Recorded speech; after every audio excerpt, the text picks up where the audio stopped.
আমি কখনো ক্ষমা করব না, আমি কখনো ক্ষমা করব না। তুমি এতদিন কোথায় আসলে তোমার ক্ষমা?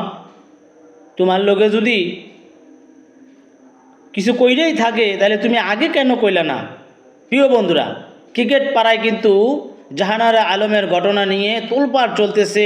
তামিম ইকবাল থেকে শুরু করে অনেক ক্রিকেটার সাবেক বর্তমান তারা কিন্তু বিভিন্ন মত দিয়েছে। আমরাও ক্রিকেট প্রেমী হিসাবে বলবো এই ঘটনা আসলে সত্য কিনা অবশ্যই যাচাই করতে হবে, এবং আসিফ মাহমুদও কিন্তু বলেছে যে এটার সত্যতা কি দেখতে হবে।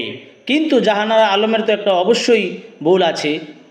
এর আগে কেন সে সাক্ষাৎকার দেয়নি? সে যেহেতু একজন ক্রিকেটার, আমাদের দেশের সম্পদ, আমাদের জাতীয় দলের সম্পদ, সে এখন হয়তো দলে নেই, আর যারা আছে তারাও থাকবে না, কিন্তু আরও বহু সাংবাদিক তো আগে সাক্ষাৎকার নিয়েছে বা সে জানে।